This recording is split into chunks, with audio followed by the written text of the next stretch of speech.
My name is Susan Chasson, and I'm running for Utah House of Representatives District 61. House District 61 is West Provo, West Orem, it's Grandview Hill, the neighborhoods north of Center Street and west of 5th West in Provo, and the neighborhoods south of 1300 South in Orem. I want to first thank you for taking the time to inform yourself about the candidates before voting. And I also want to thank Citizens Resource for providing this opportunity to discuss important issues. Let me introduce myself. I'm a nurse practitioner, certified nurse midwife, educator, advocate for women and children, and the mother of 2 teenage sons. I'm not listing these roles in order of importance because there really isn't a list. I think I interweave each of these roles into the other.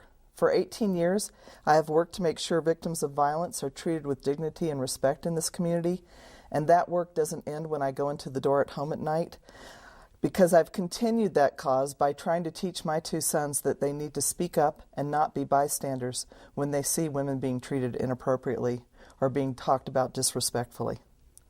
When I provide education to law students and nursing students at BYU, not only am I shaping future healthcare providers and lawyers, but I'm also aware that I'm influencing future parents, future healthcare consumers, and future members of a community. While I'm concerned about problems like increasing funding for public education, for making sure we have access to mass transit, and protecting our environment, today I want to talk about the problem that I feel is the most important problem to voters in Utah, and that is access to affordable health care. I believe that this is the issue that impacts every other issue. It impacts education, it impacts transportation, and it certainly impacts our ability to compete in business. Let me give you some examples. Healthcare impacts public education. In the last couple of years, teachers have received money for raises, but they've not seen an actual raise in their paychecks because the majority of that money has gone to pay for higher health insurance costs. So as far as rewarding them for good work, for rewarding them for the job that they do, they don't see that reward because it goes to healthcare. Healthcare also impacts business. 2 years ago, Toyota decided to put a plant in Canada instead of the United States. The reason they made this decision is they didn't have to factor in the cost of health care into the price of every car. Just this spring, the CEO of Walmart, Lee Scott, said, "This is a fact.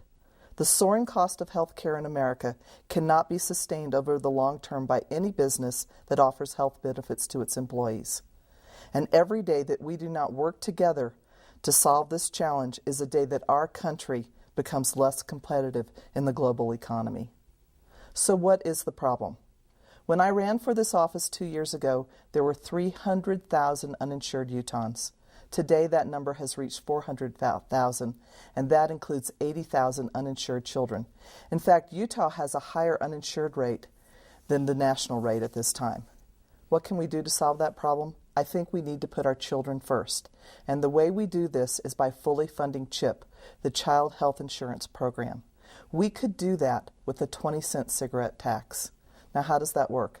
The last time we raised taxes on cigarettes by 20 cents a pack, we raised $6 million.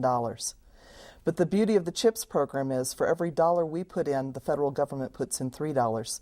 So that $6 million would become $24 million, and then we would have adequate access to health insurance for our children. Is it going to hurt Utah businesses to raise cigarette taxes? Right now, there are 26 states who have higher cigarette taxes than Utah, and those states include Colorado, New Mexico, Arizona, and Nevada. The other thing is, every time we raise the cost of cigarettes 10%, 10% of children who would start to smoke never do. This is the right thing to do for Utah children and Utah families. No parent should ever have to make the decision whether to provide health care to a child or provide food to their family. Fully funding CHIP will give parents the peace of mind that comes when they don't have to worry about knowing that their children can access health care. Second thing we can do is increase access to health care to small businesses by allowing them to buy into the Public Employees Health Plan. This is the plan that legislators get. This was proposed by Representative Mascaro last year, and this is the right thing to do to allow small businesses access to affordable health insurance for their employees.